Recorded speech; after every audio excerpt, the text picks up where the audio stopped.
안녕하십니까. 2014년 6월 7일 수업을 시작하도록 하겠습니다.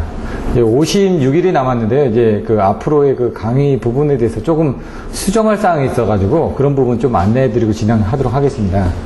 오전에 설명을 잠깐 드렸었는데 제가 다음 주 출장 때문에 6월 첫째 주, 둘째 주, 셋째 주, 넷째 주, 그 다음에 7월 첫째 주, 둘째 주, 셋째 주, 넷째 주 이렇게 8주가 남았습니다. 그래서 사실 지금 전력계통공학밖에 안 남았거든요. 발전공학은 안 한다고 했고요. 발전공학은 그 전에 자료들도 있고 발전이 좀 추세가 작기 때문에 그래서 지금까지 송배전공학을 저번 주까지 끝냈고 오늘 이제 전력계통공학을 들어가는데 전력계통공학을 지금 이게 한 37문제 정도가 되거든요. 그래서 한 주에 한 8, 9문제, 한 10문제 정도 한다고 해서 4주 정도를 생각하고 요 주에 끝낼 생각이었습니다. 나머지 이 4주 동안에는 그 225문제 중에 한 100문제 정도를, 그래서 한 25문제씩 각각. 그전에도 저한테 여러 번 수업을 들으셨던 분들이 많기 때문에 충분히 소화를 하실 수가 있거든요. 처음 들으시는 분들은 좀 소화하기 힘듭니다. 근데 제가 이렇게 설명하는 게 지금 벌써 4번째거든요. 4번째이기 때문에 저한테 한두 번은 다 들으신 분들이 있기 때문에 아마 쉽게 소화를 하실 거라고 생각하고 이번에 처음 들으시는 분들 힘들지만 다음번에 또 해드릴 겁니다. 계속 시간을 내서 요 100문제든 200문제든 이거는 계속 돌려드릴 거니까. 그리고 지금 잠깐 쉬는 시간에 얘기 나왔던 것들이 이제 앞으로 스터디를 하게 되면 그 스터디 문제들도 요 문제 위주로만, 왜냐면 시험에 가장 많이 나오는 문제니까 이 문제 위주로만 하면서 여기서 추가되는 문제들은 다른 걸 드리는 식으로 이렇게 진행을 할 겁니다. 그래서 청무님하고 한번 쉬는 시간 때 얘기를 하셔가지고 제2의 스터디를 만드는 것도 좀 고민을 해보셔야 될 것 같습니다. 이번 시험에 맞춰가지고 스터디를 만들거나 아니면 다음 내년도 2월달 시험에 맞춰가지고 스터디를 만들거나 지금 가장 큰 합격의 지름길은 스터디밖에 없습니다. 시험을 보고 스터디를 하고 하는 부분이 있는데 지금 저희 파이널반에서는 시험만 보다 보니까 그 시험 본 거를 맞는지 틀리는지 자기가 검증하는 시간이 없다 보니까 그런 부분이 오히려 제가 보기에는 힘드시다고 제가 얘기를 들었기 때문에 뭐 100분을 시험을 보고 그 100분 시험 본 문제를 가지고 같이 스터디를 해가지고 나가신다 보면은 그 주에 여러분들이 시험 보신 문제는 어떻게든 가지고 가실 수가 있거든요. 그게 제가 보기에는 가장 큰 합격의 지름길이라고 생각이 됩니다. 요주에 제가 수업을 못하기 때문에 오늘 요게 지금 답니다. 사실 계통공학 제가 적어봤는데 전력계통공학 다거든요. 그래서 요걸 간단하게 지금 요약을 해드릴 겁니다. 뭐가 중요한 건지. 제가 보기에는 알짜배기만 넣어놨습니다. 사실 알짜배기만 넣어놨는데 이게 어떤 알짜배기인지 여러분들이 모른다는 얘기죠. 예를 들어 여기는 조기가 잘 잡히는지, 여기는 숭어가 잘 잡히는 건지, 여기는 대구가 잘 잡히는 건지, 이런 식으로 이제 고기의 종류마다 이런 것들이 있을 거라는 얘기죠. 요건 훨씬 더 중요한 거. 참돔이 잡히는 데라든가 이런 데들은 좀 잘은 안 잡혀도 한번 뜨면은 월척이거든요. 여기서 봤을 때 PFE, QV 이런 것도 맨날 나오는 겁니다. 이건 반드시 해주셔야 되는 거거든요. 이런 거는 반드시 해주십시오. 근데 가끔가다 PSS, 제가 얘기했듯이 지금 PSS도 나올 때가 됐는데 이런 것들도 한번 봐주셔야 될 거예요. 그때 SSR도 나올 때가 됐다고 했는데 나왔습니다. 이것도 근거리 차동 공진을 해가지고. 지금 주파수 조정용 발전소 같은 것도 그렇고요. 무예전력 발생한 소비용 같은 거 자주 나오는 유형들이고. 이게 지금 아까 얘기한 것처럼 한 40여 문제 정도밖에 안 되는데 이 부분에 대해서 나올 수 있는 문제 유형들이 보통 한 15문제에서 20문제는 항상 나오는 문제이기 때문에 그걸 집중적으로 봐주셔야지만 됩니다. 그리고 제가 경우에 따라서는 7월 둘째 주나 셋째 주 또 한번 또 오후 수업만 쉴 수도 있을 것 같습니다. 장모님 생신이라고 무조건 빠지라고 어제 아빠에게 연락을 받아가지고 둘째 주나 셋째 주는 제가 빠져야 될 수도 있을 것 같아서 그건 이제 상황을 보고 말씀드리고요. 일단은 이런 것들 때문에 3주 정도 한 6주 정도 지금 남아있다 보니까 6주 안에 여러분들한테 최적화시켜서 뭔가 전달을 해드리려면은 요걸 3주 안에 끝낼 겁니다. 근데 중복되는 것들이 있고요. 예를 들어 발전소 기계 이런 것도 제가 보기엔 그렇게 중요하지 않기 때문에 빨리 넘어갈 겁니다. 환경장애 요건 발전 쪽하고 좀 연관이 되어 있습니다. 하지만 이거는 좀 알고 계셔야지만 됩니다. 나중에 나왔을 때 쓸 수 있어야 되니까 기본적인 부분. 왜냐하면 이런 것들을 가지고 또 다른 쪽에 배전 쪽에서 환경 조화형에 대한 변전소 설계라든가 할 때도 이런 내용들을 갖다가 일부 갖다 쓰실 수가 있거든요. 그래서 그런 내용들을 좀 봐주시면 되고 DSM 수요관리 이 수요관리 부분은 나옵니다. 25점짜리로 한 2, 3년에 한 번꼴로 나오거든요. 그래서 이건 봐주셔야 되는데 그 안에 직접 부하 제어도 있고 EMS도 있고 이런 내용들이 있거든요. 그래서 그걸 연관지어서 설명을 드릴 겁니다. 요 안에 대한 것들은 차츰차츰 시간에 따라서 제가 또 안내를 해드릴 겁니다. 그러면은 간단하게 보시면 발전소 기획은 제가 그냥 빨리 하고 넘어가겠다고 그랬고요. 환경장애는 여기 뭐 전기적, 물리적, 뭐 화학적 이런 식으로 가지고 또 나가지만은 여러 가지 뭐 환경장애가 어디냐 이거죠. 발전소에 대한 환경장애인지 아니면 변전소에 대한 환경장애인지 아니면 이런 식으로 또 나눠질 수도 있고요. 그리고 주변하고 조화라고 어떻게 해야 되는지 이런 내용들도 나올 거고요. DSM 수요 관리는 일부하 곡선이 이렇게 나와 있습니다. 키워드를 가지고 하게 되면 요거 같은 경우는 제가 수요 관리가 뭐냐? 그럼 사실 이제 수요 관리가 그 DSM이 있고 SSM이 있습니다. 디맨드 사이드 먼트 매니저가 있고 서플라이 사이드 매니저가 있습니다. 그러면 이제 디맨드는 수요 쪽에서 관리하는 거고요. 서플라이 쪽은 공급자에서 관리하는 겁니다. 그래서 수요 관리라는 게 크게 공급 쪽에서 관리하는 수요 관리가 있고 그다음 부하 측에서 관리하는 수요 관리가 있는데 우리는 거의 부하 측에서 관리하는 수요 관리를 합니다. 왜? 공급차 쪽에서는 수요를 관리를 할 수가 없습니다. 왜? 쓰는 것은 부하가 쓰기 때문에. 쓰는 부하를 자기가 어떻게 관리를 하느냐 그걸 얘기하는 겁니다. 그래서 이런 일부하 곡선에서 수요 관리를 하는데 저희가 이제 수요 관리가 뭐냐? 그럼 키워드를 외웁니다. 전, 소, 폐, 평, 투, 지, 효, 비, 절. 옛날에 이게 25점짜리로 나왔거든요. 제가 이걸 썼는데 그 교시도 한 78점이나 나왔습니다. 78점 정도. 그러면 제가 쓴 답안지가 한 18점 정도는 나왔다는 얘기입니다. 네 문제를 썼는데 어떤 건 한 20점 나왔을 수도 있고 어떤 건 18점 나왔을 수도 있고 기본적으로 18점대 이상은 나왔기 때문에 78점이 나온 거거든요. 근데 그때 했던 게 전기 사용자의 소비 패턴에 영향을 주어 평준화를 함으로써 투자를 지연시키고 회피시켜서 효율화함으로써 비용을 절감하기 위한 활동이다. 되게 어려운 내용인데 그냥 이렇게 외우니까 편하더라고요. 그래서 여기 보시면 수기부절 증가해가지고 수, 기, 부, 절, 증, 가. 여기는 전략적. 여기 이렇게 해놓고 여기는 최대 수요 이전, 최대 부하 이전, 기저 부하 증대. 이런 식으로 여기는 최대 짱을 붙이고 최대 수요를 억제를 한다 이거죠. 왜냐면 수요 관리, 부하 관리라는 건 여기서 이렇게 올라오는 부분들을 커트를 해준다는 얘기입니다, 지금. 커트를 해주는 방법에서 어떻게 커트를 해주느냐. 최대 수요를 억제한다. 그럼 이 부분을 이렇게 옮긴다는 얘기죠. 아니면은 이런 부분들은 여기 있는 부분들을 여기서 해가지고 기저부하를 증대해가지고 이런 부분들을 여기 가서 안 쓸 수 있게끔 만들어준다든가. 아니면 이건 최대 부하 이전. 이거 부하 이전이네. 최대 수요 억제는 아예 잘라버리는 거, 부하 이전은 여기서 옮겨버리는 거고. 그 다음에 이건 전략적 소비 절약. 소비를 전체적으로 줄이는 거. 소비를 전체적으로 줄이는 거. 이런 식으로. 전략적 소비 증대. 그러면 이런 데들은 부하율이 아주 작았을 때는 부하율을 아예 늘려가지고 어느 정도 적당하게 만들어낸다는 얘기죠. 이건 가변부하 조성 해가지고 이 부하들을 가변부하를 해가지고 옮겨준다는 그런 내용들입니다. 그러니까 나중에 이제 키워드만 보고 나중에 이런 그림들은 맞춰나가서 하시면 되고 그 다음에 직접 부하 제어가 어떻게 되는지 간접 부하 제어가 어떻게 되는지 아니면 효율화를 이용해가지고 어떤 내용들을 할 수 있는지 이런 것들이 이 안에서 또 내용들이 설명이 되어 있습니다. 그래서 요걸 보시고 요 뒷부분을 같이 보시면 그런 내용들이 연관이 되게끔 되어 있습니다. 요 부분에 대한 것들은 25점짜리 문제로 나오기 때문에 여기서도 문제가 여러 개로 연계가 되어 있기 때문에 그런 부분 한번 보시면 되고요. EMS 측면.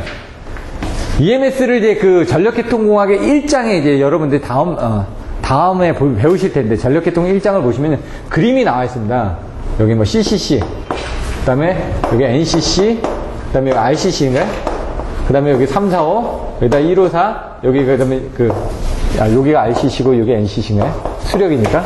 그리고 여기 뭐 기후, NIS니 뭐 해가지고 이렇게 연결되는 그런 그림들이 있습니다. EMS의 구성도에서. 전력계통공학 1장에 이런 그림이 나와 있거든요. 그리고 나와서 전력계통공학 10장에 가면 또 EMS 그림이 나와 있는데 그 EMS 그림에서는 이렇게 되어 있습니다. EMS가 이렇게 되어 있다. 여기 기, 개, 발, 급, 안, 자, 원. 제가 맨날 시계 방향으로 얘기하는 거 기계 발급 안전입니다. 기본 기능이 어떻게 되냐, 계획 및 운영 기능이 어떻게 되냐, 발전원 훈련 기능이 어떻게 되냐, 발전 제어 기능이 어떻게 되냐. 이 발전 제어가 AGC 기능이거든요. 여기 나중에 저 나오는 여기 급전원 모의 훈련 기능이 어떻게 되냐, 안전도 제어 기능이 어떻게 되냐. 여기 쇠사 부분이 되는 거고, 요게 자료 취득 및 운영 기능이 어떻게 되냐, 원방 감시 기능이 어떻게 되냐. 이런 식으로 해가지고 키워드를 이렇게 외워가면서 쓰는 것들입니다. 그래서 아까 보셨던 그 부분에서 EMS는 상부에 있고요. 여기에 다스나 스카다가 있고요. 여기 다스, 여기에 스카다가 있고요.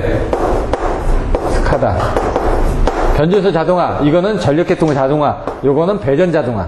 이런 식으로 컨셉이 1번, 2번, 3번으로 나가가지고 연결돼 있다. 이런 식으로 하면서 여기 부분을 부각해서 써준다든가 이런 식으로 나중에 스카다가 나왔을 때 이 IPCS가 스카다거든요. 거기 할 때 이 윗부분에서 여기 부분에 해당하는 거다. 이렇게 설명을 한다든가. 배전 자동화 나올 때는 요 그림 그려주고 이런 그림들 다 나와 있으니까. 그 다음에 여기 부분에 대해서 상세하게 설명을 하겠다. 그래서 큰 그림부터 해가지고 자꾸 안으로 들어가서 설명해주는 그런 내용들을 하시게 되게 돼 있습니다. 부하의 표현, 이건 10점짜리 밖에 안 됩니다. 제가 보기에는. 부하의 표현을 어떻게 하냐. 그래서 사람들도 보면은 딱 보면은 이 사람이 뭐 태양인, 태음인, 소양인, 소음인, 이거는 네 가지 접지 방식대로 얘기를 했죠. 근데 이제 남자, 여자, 뭐 소인 이렇게 나오죠. 중학생 이상이면 대인 요금 받죠, 보통. 부하 같은 건 똑같습니다. 똑같은 부하인데 얘가 어떤 상태냐에 따라서, 예를 들어 사람도 보면은 밥 먹을 때 틀리죠. 잠잘 때 틀리죠. 그리고 막 열심히 뛸 때 틀립니다. 자고 일어났을 때 틀리고 잘 때 틀리고 깨어있을 때 틀리듯이 얘도 부하가 뭔가 움직이는 상태에 따라서 부하의 특성들이 틀려집니다. 그래서 얘들을 부하의 표현을 할 때는 ZIP만 외우시면 됩니다. ZIP. G 파일, 뭔가 압축하는 거 아닙니까? Z, 일정 임피던스 모델, 일정 전류 모델, 일정 전력 모델입니다. 딱 이것만 알고 계시면 부하의 표현을 그렇게 하는데 여기 보시면은 발전기의 표현, 부하의 표현, 변압기의 표현, 케이블의 표현 이렇게 나옵니다. 전력계통 2장에. 그 중에 처음에 나오는 게 부하의 표현이라고 나와 있습니다. 1장에. 그래서 부하가 이 중요하니까. 다른 것들은 변압기 같은 2건선인데 어떻게 표현해요? 2건선이냐, 3건선이냐, 뭐 단건이냐 이렇게 표현을 하는 거고, 케이블은 가공이냐, 지중이냐, 뭐 이렇게 표현하는 거고, 단도체나 복조체냐 이렇게 표현을 하는 거고, 발전기는 뭐냐? 차가도, 과도, 동기 리액턴스별로 발전기가 어떻게 움직이는지 표현하는 거고, 부하는 똑같은 부하인데도 불구하고 부하가 움직이는 형태에 따라서 이런 형태대로 틀려진다는 얘기죠. 여기서 이제 틀려지는 게 P가 V의 자승에, 또 V의 1승에, V의 0승에 비례하면서 얘가 P에 따라서, 전압에 따라서 이 P 값이 어떻게 변하는지, 뭐 얘 같은 건 일정하고 얘 같은 건 비례하고 얘 같은 경우는 올라가고 이런 식으로 해가지고 어떤 특성들이 조금씩 틀려지더라. 이건 뭐냐면요, P는 V의 0승이거든요. 얘가 제일 안 좋은 겁니다. 밑으로 내려가면서. 왜? I가 떨어지죠. 그럼 V가 올라가고 I가 올라가면은 V가 내려가야 되죠. 근데 그게 아니라 얘는 V의 0승이니까 얘는 V는 일정하잖아요. 전류가 변하든 안 하든 얘는 일정하게 쓰는 놈입니다. 일정하게 쓰니까 얘가 에어컨 부하 같은 거죠. 얘는 뭐냐? 증가자죠. 이게 바로 전열기구. 전열기구가 어떻게 하는 거야? 딱 키면은 불 딱 올라가면 막 올라가죠. 불 끄면 어떻게 되는 거야? 뚝 꺼지죠. 얘는 그런 식으로 이제 증가되는 부분이고, 얘는 비례되는 부분이고, 얘는 증감에 관계없이 항상 일정하게 쓰는 거니까. 에어컨을 쓰든 안 쓰든 틀어만 놓으면요, 얘는 일정하게 뭔가 갖다 씁니다. 그러니까 악성부하가 되는 거죠. 그래서 이런 부분이 안 좋기 때문에 부하의 형태가, 그러니까 이게 부하의 형태라고 돼 있는데 사실은 전동기 같은 경우는 이런 정도에 해당이 됩니다. 전열기는 이런 쪽에 해당이 되는 거고, 그리고 악성부하는 이런 쪽에 해당이 되는데, 이런 악성부하를 이제 줄여주기 위해서 노력을 하는 겁니다. 그 부하가 받아들였을 때. 그런 내용들이 나와 있고요. 주파수 특성정수라는 거는 이제 뭐 주파수 변동률, 주파수 뭐 허용률 해가지고 나왔는데, 이런 겁니다. 사실은 그냥 기울기입니다. 주파수에. 딱 얘기를 해보면은 요게 PF 컨트롤러가 똑같아집니다. 사실은. 여기서 이제 이쪽으로 넘어갑니다. 이제.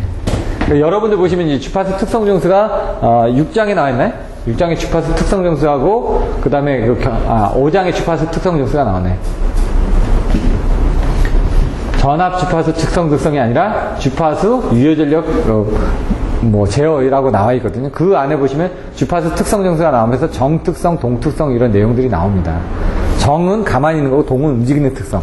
이런 식으로 나눠져 있는데, 그러니까 요거는 이제 사실 들어가서 이제 조금 세부적으로 봐야 되는데, 그냥 이거하고 같이 연결해서 보여드리면, PF 컨트롤이라는 건 계통 쪽에서는 모든 그림을 그릴 때 밑에서부터 성배정 공항은 이렇게 그려주시면 딱 맞다고요.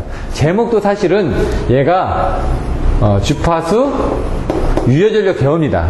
그럼 주파수 유효전력 개원이니까 이렇게 쓰는 게 맞거든요.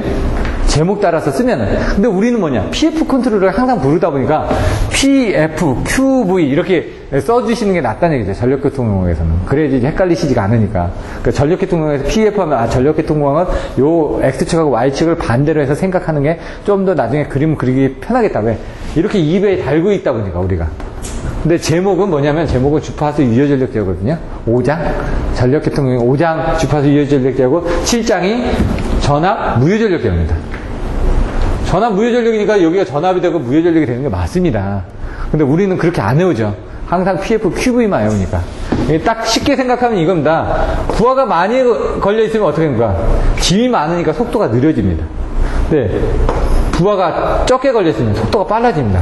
그러면 이제 속도 변동률, 속도 조종률 이런 내용들이 나왔습니다. 그러면 이 기울기에 따라서 이 기울기가 어떻게 됐냐에 따라서 부하 분담 부분이 틀려집니다. 예를 들어 이게 기울기가 완만하다. 완만하다는 건 이 P 부분이 넓다라는 얘기입니다. 그러면 요만한 속도 저하, 속도가 요만큼 변동될 때 어떻게 됩니까? 그만큼 많은 부하를 부담을 해야지만 됩니다.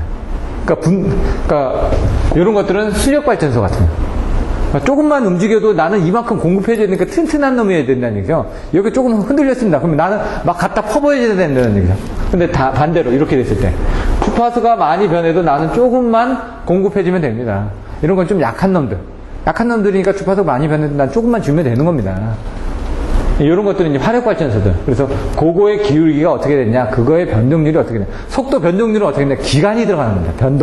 변동자가 들어가면 항상 기간입니다. 속도 조종률은 기간이 안 들어가죠. 그때 어떤 얘가 정해져 있습니다. 속도 조종률은 딱 얘가 가버너 부분에 따라 나는 요거로만 왔다 갔다 하는 놈, 나는 요거로만 왔다 갔다 하는 놈 해가지고 속도 조종률은 정해져 있는 거고요. 속도 변동률은 기간으로 들어가기 때문에 좀 틀려집니다. QV 컨트롤, 전압과 무효전력 부분인데 이 QV 컨트롤 요게 요 무효전력, 전압과 무효전력 기본 특성하고도 연결이 되어 있습니다. 내용이.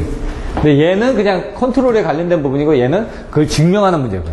얘는 25점짜리로고요. QV 컨트롤이라는 건 이겁니다. 이제 무효전력이 들어가게 되면 전압이 올라간다. 쉽게 생각하면 변전소를 보시면은 여기 콘덴서가 있죠. 변전소의 목적 4가지 기억나시나요? 첫 번째, 전압의 변성과 조정. 두 번째, 전력의 집중과 배분. 세 번째, 유효전력이 배분, 제어 또는 배분. 네 번째,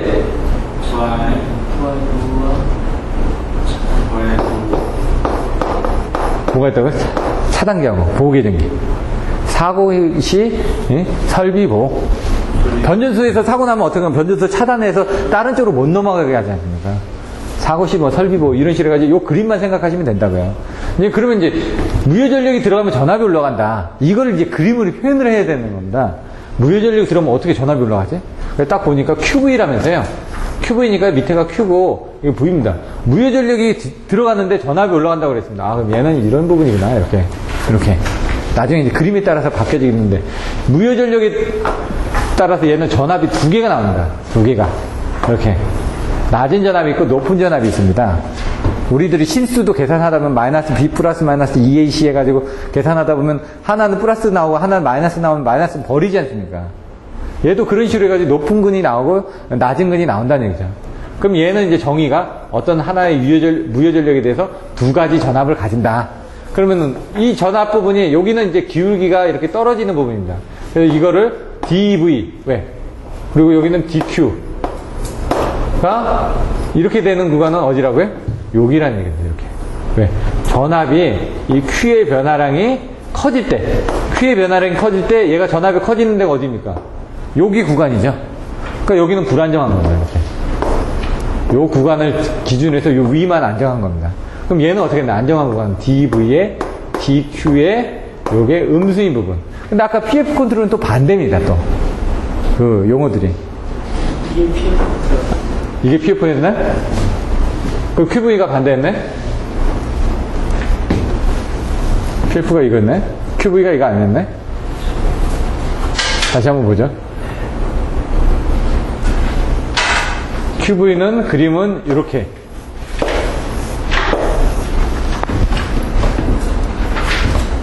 이게 QV P 맞나요? 이게 몇 장이죠?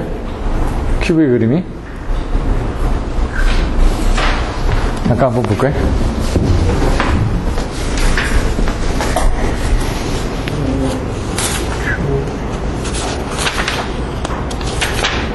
큐브 컨트롤에서는 그림이 안 나왔네. 요거는 제가 다시 한번 해보겠습니다. 저도 좀 헷갈리는데 제가 알고 있기로는 이게 맞거든요. 네? 요건 이제 다른 식으로 그림을 그렸을 때의 부분이고요. 큐브 컨트롤 할 때 이제 전압 안정도 할 때 이 그림이 또 나옵니다. 이렇게 비슷한 그림이 또 전압 안정도에서도 PV 안정도. 이게 PV입니다. 이게 PV. 아까 보셨던 게 PF 컨트롤이 아니라 PV 안정도 할 때 이 그림이 나오는 거예요. 전압 안정도 할 때. 여기. 네, QV 컨트롤은 아까 말씀하신 게 맞습니다. 이렇게 반대로 그리는 게. 이게 QV입니다. PV에 전압 안정도 할 때 그림 그릴 때 요걸로 해가지고 안정도에서 이 부분이 나옵니다. 이렇게. 요게 P고 이렇게 되는 건데, 이렇게. 요게. 그러니까 이제 Q로 하니까 이제 헷갈리셨는데 이게 P가 맞습니다. 이렇게 된다. 제가 이제 QV 컨트롤은 이제 그림이 요거 하나밖에 없는데 제가 전압 안정도 헷갈렸는데 이 전압 안정도 부분에서 이 그림이 나옵니다. QV 쪽에서는 나오는 부분이 여기 전압과 무효전력의 기본 특성하고 나오는데 QV 컨트롤 나왔을 때 하는 부분들이 이게 지금 개통 쪽에서는 제어하는 부분이 있습니다. AFC 제어가 있고요. ELD 제어가 있고요. 이 두 개를 합한 AGC 제어가 있습니다. 여기서 지금 좀 헷갈리는 게 AGC가 있는데 이건 자동 발전 제어고요. 이건 자동 주파수 제어고요. 이건 경제부하고 외부입니다. 그럼 여기서 먼저 보시면은 이걸 이제 그림을 하나를 그려보면은 저희가 이렇게 그림을 그립니다. 부조작용이라고 무조건 외우라고 얘기를 합니다. 부조작용. 부하의 자기 제어성. 뭐 수초. 조속기 제어. 가버너 프리. 그 다음에 이게 자동 주파수 제어. 해가지고 AFC. 이게 경제부하 배분 해가지고 ELD가 나오는 겁니다. 시간에 따른 부분이랍니다. 시간에 따른. 얘는 아주 짧은 시간 내면 자기 알아서 혼자서 움직이고 얘는 거기 시간이 좀 더 지나가면은 변동폭이 좀 더 커지지 않습니까? 그러면 자기 혼자서는 안 되고 뭔가 조속기라는 속도를 조종하는 밸브를 열어가지고 뭔가 스팀을 좀 더 넣어서 움직여줘야 된다는 얘기죠. 가버너 프리로. 그 다음에 그게 더 지나면 어떤 거예요? 스트로트를 이용해가지고 악셀레타를 밟아준다든가 해가지고 해줘야 된다는 얘기예요. 수분이고 수십 분이고. 그래서 여기 짧은 기간에 AFC에서 제어를 하고 그 이상이 되면 경제부가 보여요. 왜? 여기는 자동적으로 돼야지만 여기서부터는 뭡니까? 시간이 길어지니까 돈을 싸게 할 수 있는 부분. 예를 들어 원자력 같은 건 싸다 그러면 원자력을 들어가는 거고. 근데 AGC는 요 두 개를 같이 해주는 게 AGC입니다. 나중에 묻다 보면은 AFC를 물어봤는데 AGC를 설명하면 틀린 거고요. AGC를 물어봤는데 AFC를 설명하면 틀려집니다. 분명 이제 들어가는 있습니다. 내용이. 근데 이 AFC 같은 경우는 가장 많이 나오는 게 AFC입니다, 요게. 가장 기본 개념이기 때문에. 왜? 여기서부터 시작을 하니까 조속기 제어까지는 우리가 안 하고 자동 주파수 제어를 시작하고 그 다음에 경제부하 배분을 하고 그 다음에 AGC를 들어가기 때문에 가장 먼저 하는 게 AFC이기 때문에 이 부분이 시험에 가장 많이 나온다는 얘기죠. 가장 먼저 수행을 해야 되니까. 그래서 그러면 이 AFC가 어떻게 이루어지냐? 그러면 이제 키워드가 이제 재전 조전이 나오죠. 제역의 전성계 조종용 발전소 전력계통이 유기적으로 왔다 갔다 하면서 외란이 들어오고 이런 부분을 가지고 한다고 이제 그림이 앞에 나와 있습니다. 이 형태에서. 그럼 이 제역계가 어떻게 되는지, 전성계가 어떻게 되는지, 조종용 발전소는 뭐가 있는지. 이 조종용 발전소가 여기 나와 있는 이 조종용 발전소에 대한 내용들을 물어보는 겁니다. 그래서 이런 그 그림들을 개통에서는 좀 어려운 게 눈에 안 보입니다. 눈에 안 보이다 보니까 이런 큰 그림들을 좀 적어놓고 요게, 요거구나. 요거의 내용이 여기서 나오는구나. 이런 것들을 이제 좀 봐주셔야지만 됩니다. 여기서는 직병제병이죠. 네? 여기는 주연바가 나오죠. 제어 방식에서. 이건 정주파수 제어 방식, 정연락선 제어 방식, 연락선, 전력, 바이어스 제어 방식. 이런 식으로 제어 방식이 3개가 있고, 여기는 직렬 제어, 병렬 제어, 재배분 제어, 병렬 재배분 제어. 이런 식으로 해가지고 내용들이 좀 틀려집니다. 여기 있는 이 전력계통하고 요 연결하는 부분이 직렬로 연결하다든가. 여기 가서는 AGC이기 때문에 여기는 AFC하고 ELD가 있는데요. 이걸 이렇게 직렬로 연결해서 갔다.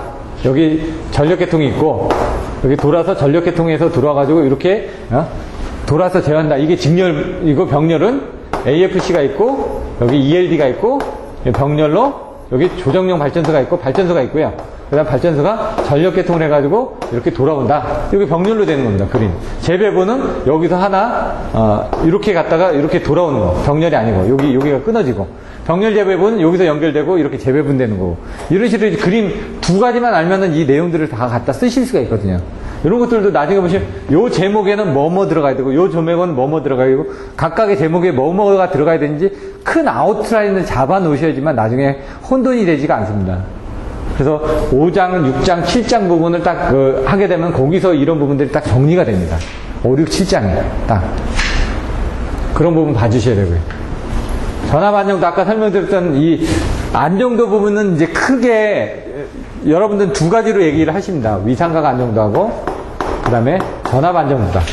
시험에는 옛날엔 전압 안정도가 많이 나왔습니다. 많이 나오기는. 근데 최근에는 이런 위상각 안정도가 조금 더 비중이 좀 더 많아집니다. 옛날에는 전압 안정도가 비중이 많아졌고요. 그리고 여기 주파수 안정도가 있는데 답안지를 쓸 땐 쓰지만 실제로 문제가 나오는 건 얘하고 얘다. 그 안정도 부분에 대해서 그 두 가지를. 얘는 지금 뭐 차가도 과도 동기 리액턴스별로 해가지고 뭡니까? 정태, 그 다음에 동태, 시간에 따른 과도 안정도, 이런 식으로 이제 시간에 따른 부분이 나와지는 거고요. 얘 전압 안정도 같은 거 아까 보셨던 PV, 이렇게 해서 얘가 P고 얘가 V다. 요 PV 이 곡선을 가지고 그려주시고, 얘가 왜 전압 안정도가 악화가 되는지, 저희 부전발 최대 뭐 이렇게 외웠거든. 일병이네. 일정 소비 전력이 변화하고 병렬 운전이나 이런 것들 때문에 문제가 생겨서 전압 안정도가 문제가 생긴다고 이런 식으로 외웠거든요. 나중에 이런 것들도 키워드를 가지고 이제 좀 외워서 진행을 하셔야지만 됩니다. 그리고 조류 계산. 아까처럼 이제 그 전에 이제 계산 방식이 여러 가지가 있습니다. 근데 고장 전류 계산을 가장 많이 하게 됩니다. 발성 배전에서 가장 기본이기 때문에. 고장이 났을 때, 사고가 났을 때 그 사고 전류가 얼마인지 예측을 해서 차단기가 견뎌주는지, 아니면 적절한 시간 내에 차단을 해서 사고 기기들이 견뎌질 수 있게끔 제작이 되어 있는지, 그런 허용 한도 같은 것들을 계산할 수도 있고요. 조류 계산이라는 건 얘는 뭐냐, 조류가 뭐냐, 날아다니는 거죠. 조류 독감 같은 거 어떻게 보면 날아다니는 새에 독감에 걸려서 그 퍼져가지고 다른 가금류, 예? 가금류라는 건 사실 보면 뭐냐, 갇혀있는 것들인데, 날개가 있고 다리가 있는데, 다리도 이제 뭐 종류에 따라서 또 틀리더라고요. 세 발인지 네 발인지 뭐 이런 것들에 따라서 또 틀려지더라고요. 그 가금류들한테 전파가 되면 다 죽는다고 그러더라고요. 근데 그 가금류한테 전파된 걸 먹고 사람이 우리나라에는 죽은 건 없습니다. 조류독감에 걸린 것들을. 근데 뭐 중국 같은 경우는 조류독감에 걸린 거를 먹었다가 뭐 사람도 뭐 잘못됐다라는 그런 얘기들도 있더라고요. 근데 왜냐면은 저희는 가금류를 다 익혀 먹거든요, 거의. 익혀 먹으니까 그럴 일은 없다는 얘기죠. 왜냐면 그 조류독감에 있는 그 병균이 익히면은 거의 다 죽는다고 그러더라고요. 그렇기 때문에 크게 문제는 없는데, 그래도 안 먹죠, 사람들이. 조류독감 걸렸다고 하면 한때 안 먹어가지고 뭐 오리찜 망하고 이렇게 돼 있었죠. 여기서 이제 조류 계산을 하는데, 이제 그 조류 계산이라는 게 뭐냐, 발전기에서 발생된 유효전력과 무효전력의 흐름을 계산하는 겁니다. 조류라는 것도 날아다니는 거니까 얘도 지금 뭔가 움직여 왔다 갔다 한다는 얘기죠. 발전기에서 발생된 유효전력과 무효전력의 흐름이 어떻게 되는지, 뭐 단선도상에서 여기 변압기가 있고 여기 변압기가 있다. 그럼 여기서 얘가 끊어졌을 때, 그럼 얘 쪽으로만 공급을 하는데 얘가 연결이 됩니다. 연결이 되면 얘가 임피던스 차가 있으니까 병렬 운전을 하게 되면 뭔가 순환 전류가 흐른다면서요. 그게 병원학기 병렬운전 조건에서 내용들이 나왔죠. 발전기 병렬운전 조건에서 내용들이 나왔죠. 그런 식으로 뭔가 그런 부분들 흘러지는지, 그러면 예를 들어 부족한 부분에 대해서 뭔가 콘덴서를 달아가지고 부족한 부분 채워주면 이런 부분이 안 흘러갈 거 아닙니까? 그런 것들이 어떻게 될지 예측을 하는 겁니다. 그래서 그때 예측을 할 때 알고 있는 값과 모르는 값 네 가지가 있다는 얘기죠. 그게 여기서 발생되는 부분을 첫 번째 기준모선. 기준모선은 그냥 맨 밑에다 넣었는데 발부기로 그냥 외우라고 했죠, 그때. 발부기. 네. 발전소 모선. 그 다음 부하 모선. 그 다음에 기준 모선. 모선을 이렇게 세 가지로 나누는 거예요. 모선이 뭐냐? 그러면 이제 우리가 전력의 집중과 배분이 이루어지는 장치라고 했죠. 근데 V 같은 데 보시면, 이렇게 그 영화 같은 데 보시면은 모선에 딱 들어가서 바이러스 퍼뜨리니까 다 죽지 않습니까? 모선이라는 게 메인 큰 대라는 얘기입니다. 큰 대. 발전소에 큰데, 부하에 큰데, 그 다음에 그거를 이제 기준하기 위한 한 부분이 있다, 이거죠. 발전소 부분에서는 알 수 있는 기질량이 있고, 미질량이 있다는 얘기입니다. 4개가 있는데, 그거를 우리가 PQ, V, 델타라고 하는데, 그 4개 중에 2개는 알고 2개는 모른다는 얘기죠. 2개가 아는 게 뭐고, 2개가 모르는 게 뭐냐, 이거죠. 그걸 가지고 계산하다 보면은, 나머지 모르는 값들을 다 계산을 할 수 있더라. 그래서 이렇게 딱 나오면, PQ, V, 델타를 여기다 적절하게 집어넣는 겁니다. 네. 발전소 보선 같은 경우는 요거하고 요걸 합니다. P하고 V를. 얘는 부하는 P하고 Q를 합니다. 기준모선은 항상 전압을 일정하게 잡아주는 무한대 모선이기 때문에 그러면 어떻게 된다고? 얘하고 얘를 한다는 얘기예요. V하고 델타를. 그럼 나머지 부분이 나오면 얘가 Q하고 델타라는 거고, 얘가 V하고 델타라는 거고, 얘가 P하고 Q를 모르는 겁니다. 그러니까 얘는 뭐냐, 여기서 계산을 하다 보면은 송전소를 해서 손실이 생깁니다. 그 손실까지도 다 계산을 해줄 수 있는 기준 모선이 되는 거죠. 그래서 그게 뭡니까, 송전선에서 생기는 유효전력과 무효전력을 부족한 부분 여기서 다 채워줍니다. 실제로 계산하다 보면 저기서 100 발생했다고 그랬는데 여기 99밖에 안 받았거든요. 그럼 1은 어디 갔냐 이거죠. 1은 오면서 송전소를 해서 열이나 뭐로 손실이 됐습니다. 근데 우리는 99밖에 안 받았다고 하죠. 그러면 100 보냈는데 99밖에 안 되니까 1이 없어졌으니까 계산상에 안 될 거 아닙니까? 그 계산상에 없어지는 그런 값들을 이 기준모선에서 다 흡수를 하는 겁니다. 오류를 줄여주기 위해서. 아까 뭐라고, 발전기에서는 얼마 발생시켰다고? 100을 발생시켰다고요. 부하에서는 99밖에 못 받았다고요. 1이 부족할 거 아닙니까? 그 1을 얘가 커버를 해준다는 얘기입니다, 지금. 무한대 모선이 돼서. 그래서 요 내용을 갖다가 설명해 주는 겁니다. 그럼 여기서 쓰고 있는 방법이 뭐냐? 조류 계산이 뉴턴-라슨법이 있고, 뭐 패스트 디카플드도 있고, 뭐 오일러 공식이 있고, 뭐 여러 가지 내용들이 있습니다. 가우스-자이델법이 있고, 뭐 이런 내용들을 가지고 이제 설명을 하는 겁니다.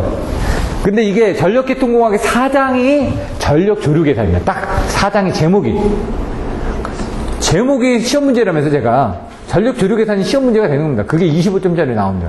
그럼 4장 하나를 정리해서 딱 한 페이지로 적는 게 25점짜리 시험 문제고, 거기에 부분을 이렇게 기질량과 미질량을 설명하시죠. 이거 10점짜리거든요. 그럼 전력 조류 계산이 뭔지 설명하고, 간단하게 내용들 설명하고, 거기에 어떤 방법들이 있다라고 딱 간단하게 요약해주면 그게 10점짜리가 되겠다 이거죠. 거기다 4를 붙여가지고 각각의 방법들을 좀 더 상세하게 설명해주고, 거기에 대한 장단점을 설명해주면 걔가 25점짜리가 되겠다 이거죠. 그런 것들은 이제 많이 달아보셔야지만 된다, 문제를.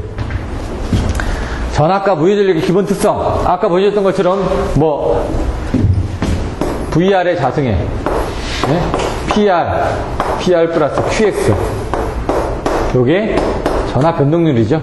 전압과 무효전력의 기본 특성이 전압 변동률은 뭡니까? 이 Q하고 여기 부분에, 이 Q에서 이 부분들이 전압들이 변동이 된다. 이런 것들을 증명하는 부분들이 나와 있습니다. 25점짜리로.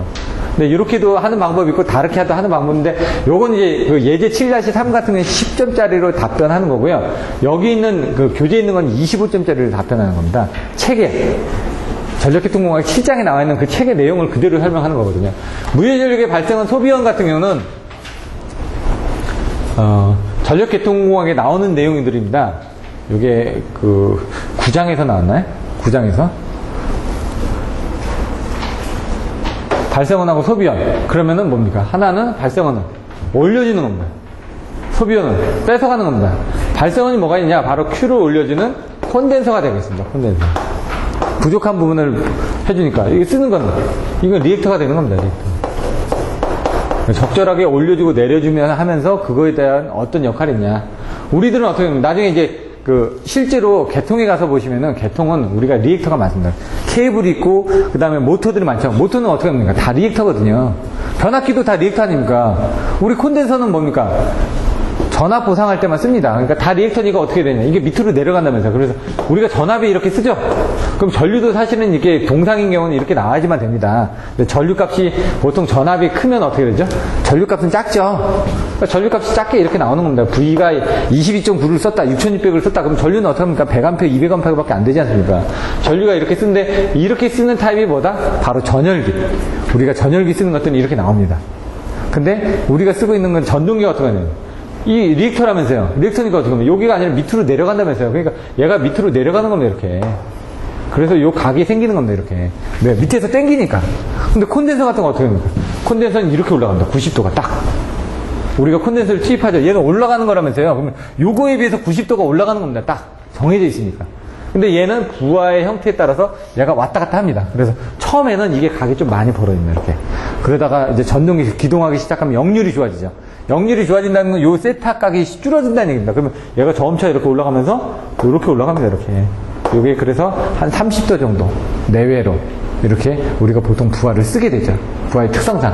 그러다 보니까 여기서 이렇게 요거의 각하고 똑같은 IR 성분, 요거 90도 있는 요 X 성분. 그래서 이렇게 해서 여기가 송전단하고 수전단의 전압 강화 부분을 이렇게 수식으로 설명해 주는 거죠.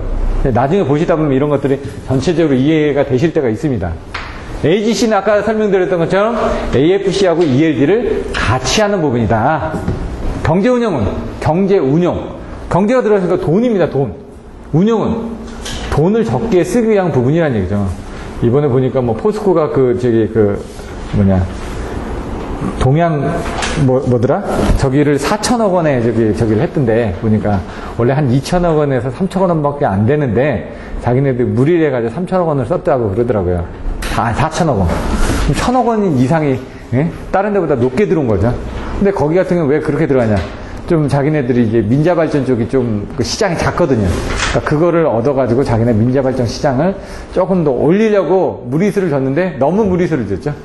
그래서 그것 때문에 또 얘기가 나오고 있습니다. 돈도 없는 애들이 거기에 무리하게 투자를 해가지고 한다. 그런 것들은 이제 나중에 주식 같은 거 이제 보실 때 그런 현황들 보고 그러면 아, 쟤네들 자금 조달이 힘들겠구나. 그럼 뭐 주가가 떨어지겠구나. 이런, 그러니까 그 주식을 하는 거는 다른 걸 보는 게 아니라 주변에 돌아가는 상황을 보고 미리 예측을 하는 겁니다. 얘도만 지금. 경제운영도 예측을 하는 겁니다. 돈이 작게 들어가는 걸 예측을 해가지고 돈이 작게 들어가는 발전소를 돌려가지고 경제적으로 운영할 수 있는 방법을 계산해라. 여기서 제가 이제 경제운영이 나면 화력발전소에 이게 이번에 수화력 계통의 경제운영이 시험에 나왔습니다. 이번에 보통 화력발전소의 경제운영만 나오는데 이 수력이 하나가 더 들어가 버렸습니다. 그러다 보니까 내용이 조금 틀려졌는데 그러다 보니까 사람들이 어려워서 못 풀었습니다.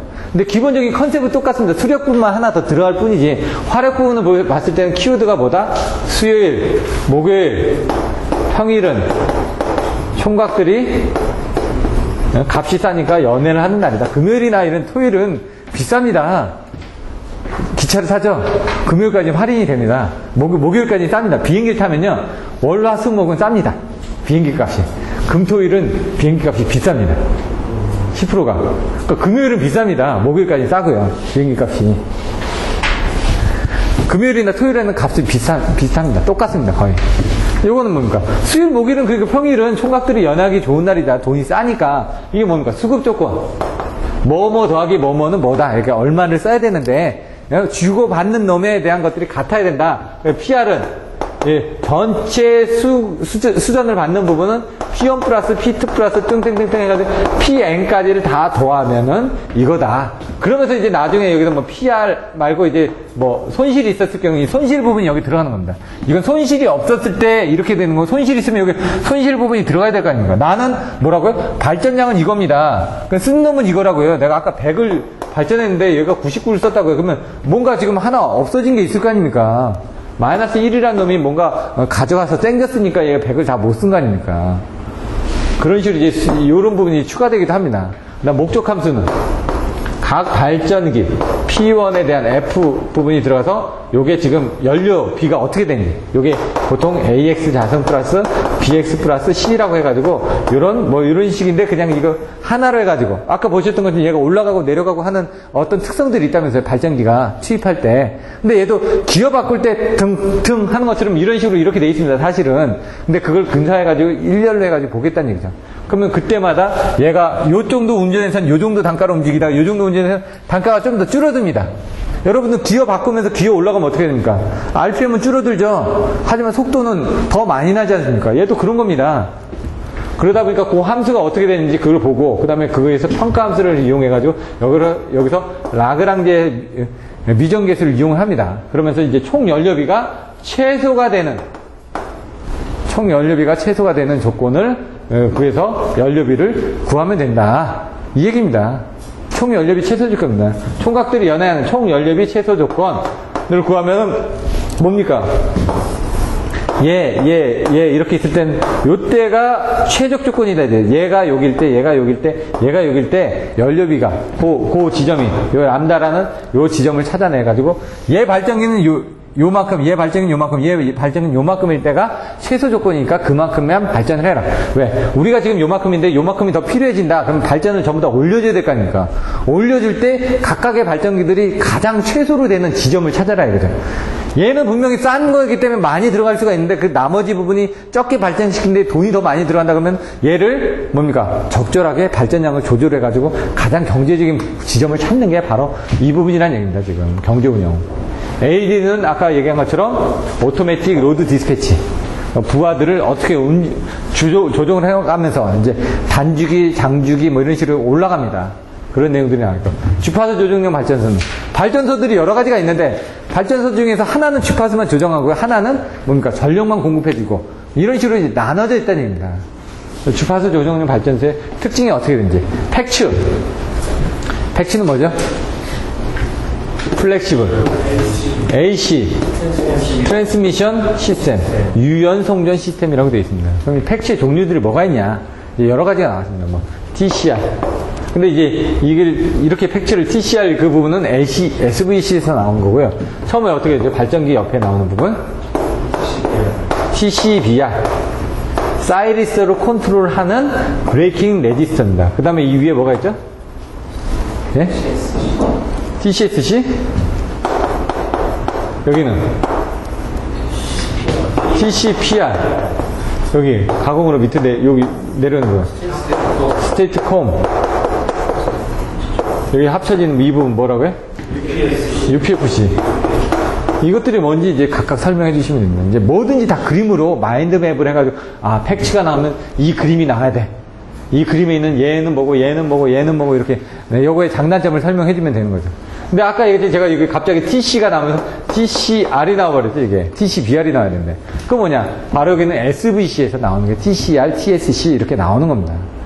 그걸 가지고 조합을 어떻게 하느냐에 따라서 SVC 같은 경우는 스테이틱 바 컴펜세이트 해가지고 제어를 하는 거죠. 사이리스를 컨트롤 해가지고 리액터 값을 올려주거나 사이리스터 스위치 캐피시터를 하거나 해가지고 리액터는 연속 제어가 가능합니다. 콘덴서는 땅 이렇게 해보고 안 올라간다고요. 그래서 이걸 적절하게 조절해가지고 이 범위 내에서 이렇게도 제어를 할 수가 있다고요.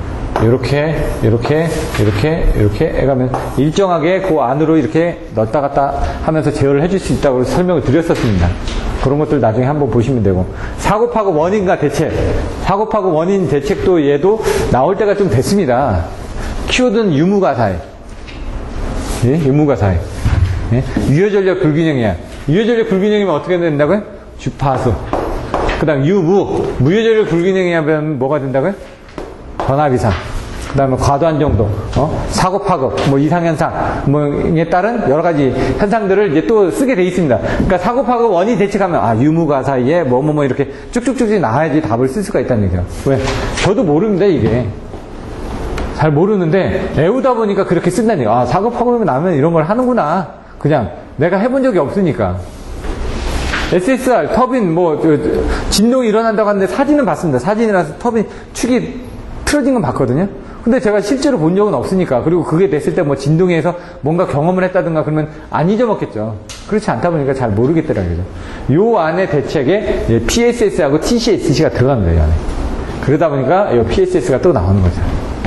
PSS 나오면 이제 알아줘야 될 게 네 글자 딱 나오는 거죠. PSS 딱 생각나면 첫 번째 네 글자가 나와야지만 됩니다. 무슨 글자? 우편 배달부는 배를 안 누른다 해가지고 딱 생각하시면은, PSS. 배라고 비슷한 게 뭐죠? 부저. 그럼 부저 앞에가 뭐가 붙을까요? 성남부저. PSS. 다음에 성남부저가 딱 나와야 됩니다. 네? 그 다음부터 이제 딱 인계자, 위등종, 작불부 이렇게 해가지고 쭉쭉쭉 나옵니다.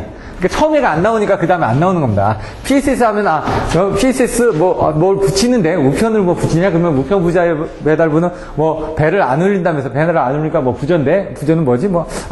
속이 막 뒤틀린다 이거죠. 물건을 안 가져오니까 부저는 울리고 이렇게 해서 송남 부저 이렇게 해가지고 나름대로 어떤 현상을 생각하지고 외우시면 된다. 소극여자 장치에 의해서 난조가 발생해서 부재중 현상에 의한 저주포 동요 현상을 방지하기 위해서 PSS를 단다. 이런 식으로. 나중에 보면 이제 요게 나오면 그다음부터 또 말이 쭉쭉쭉쭉 나옵니다. 처음에가 힘들어서 그렇죠. 그래서 이런 것들은 계속 이제 키워드 말씀시키고 키워드 나오면 그다음부터 어떻게든 마인드맵에서 소극여자 장치, 난조, 부재중 현상, 저주파 동요 현상 이렇게만 나오면 그 다음엔 자연스럽게 뭐 플러스 조금씩만 말을 집어넣으면 되지 않습니까? 그런 것들을 이제 훈련을 하게 됩니다. 나중에 그 문제에서도. 그 PSS에서 그림들 나와 있고, 그 다음에 여러 가지 내용들이 있습니다. 터빈 운전 제한 조건은 이렇게 해가지고 발전기에 지진이 일어났다.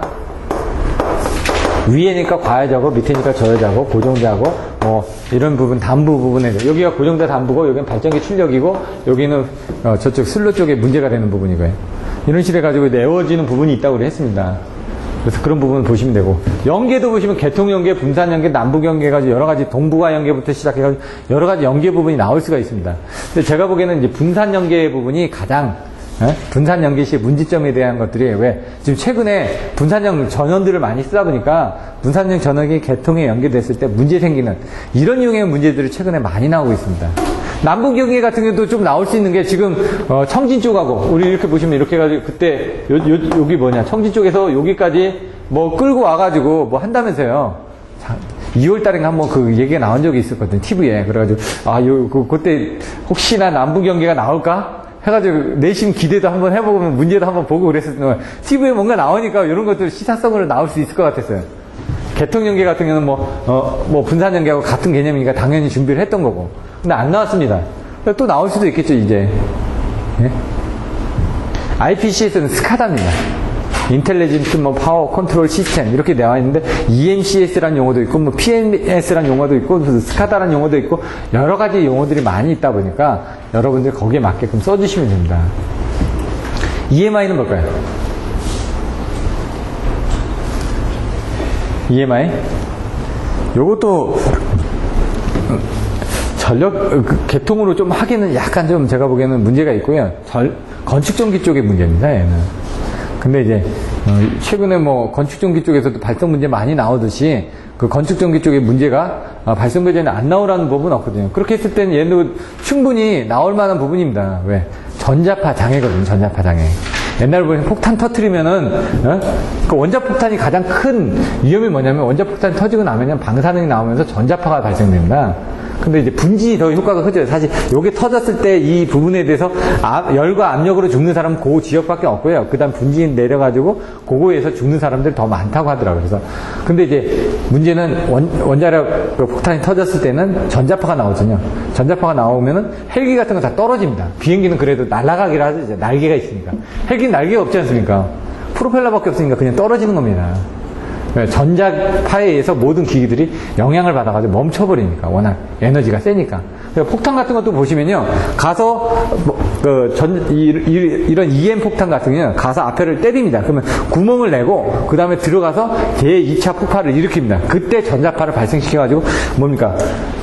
안에 폭발에 충격을 주는 게 아니라 전자파 충격을 줘가지고 그 안에를 먹통을 만드는 겁니다. 예를 들어 빵카 안에 같은데 뭐 있는 부분들 벙커버스터 같은 것도 보시면 앞에는 터트리는 거고요. 구멍만 내는 겁니다. 두 번째 게 그 다음에 터지는 겁니다. 또 어떤 폭탄은요, 이렇게 날아가다가 어느 정도 위치가 되면 거기서 펑 하고 터져버립니다. 높이만 되면. 그럼 이제 뭡니까? 수류탄처럼 그 땅에 딱 떨어져서 거기서 폭발이 일어나는 게 아니라 공중에서 터지니까 폭발 반경이 넓어지죠. 그래서 그런 것들이 살생 반경이 큰 거죠. 옛날에 B-52 떴을 때 문제가 되는 게 뭐냐면 B-52는 지나간 자리에 아무것도 없습니다. 52G는 융단 폭격을 해버리거든요. 워낙 폭탄들을 많이 퍼붓다 보니까 그 지역에 남아나는 게 없습니다. 근데 옛날에 그 베트남전 때는 하면서 문제가 됐던 게 그 고엽제를 같이 뿌렸죠.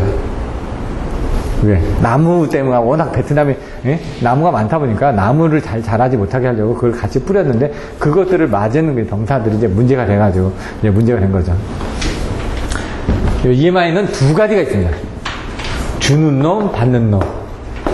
옛날에 놈 영화도 있었죠. 뭐 이상한 놈, 덜 떨어진 놈, 뭐 무슨 놈 이렇게 하듯이 받는 놈, 주거니 받거니 뭐냐? 주는 거는 뭔가 그 현상을 주는 거. EMS, EM, susceptibility, 뭐죠, 뜨기? EMC, compatibility. EMC에 EMI하고 EMS, interference, susceptibility 해가지고 하나는 주는 놈 받는. 사실은 이제 EMC가 전체적인 용어고, 요 안에 EMS하고 EMI가 있거든요. interference하고 susceptibility하고 두 개의 부분이 있는데, 요런 것들도 한번 정의를 해주시면 도움이 될 것 같습니다. 요런 내용들. 그래서 요런 내용들을 여러분 배우시게 될 겁니다. 그래서 보시면 여기서도 오늘은 배우시게 되는 내용이 어떤 거냐면요. 그 중에 발전소 기계 같은 건 빨리 넘어간다고요. 환경장애는 좀 봐주셔야지만 됩니다. 내용들을. 제가 보기에는 나중에 또 써먹을 수가 있습니다. 발전 쪽에 써먹을 수가 있거든요. DSM, 부하대역, DSM. 여기 다 DSM 아닙니까? 세 문제 다. EMS 나오고, 부하 표현 나오고, 주파수 특성능 나오고, QV, 전압 안정도. 그 다음에 조류계산. 제가 보기엔 여기까지 나갈 수 있을지 모르겠습니다. 요 13번은 이게 그 증명 문제라서 좀 어렵습니다. 그래서 요거 같은 건 시간 관계상 그냥 넘어갈 수도 있습니다. 당장. 왜냐면 많은 걸 빨리 나가는 게 중요하니까. 왜냐면 증명구 같은 건 요즘 최근에 문제가 안 나오기 때문에. 그리고 얘는 조금은 어렵습니다. 내용이. 삼각함수로 그러니까 삼각함수로도 약간 넘어갔다 왔다 갔다 하는 부분들이 있는 거 있고, 그 문제의 유형에 따라서 두 가지 타입이 있거든요. 여기서 어떤 게 있는지 제가 봐야 되는데, 14번 같은 건 반드시 알고 계셔야 되는 거고요. 반드시 나오는 문제니까. 여기 부분은 잠깐 쉬었다가, 여기 부분부터 해가지고, 다시 한번 정리를 해드리도록 하겠습니다. 잠깐 쉬도록 하겠습니다.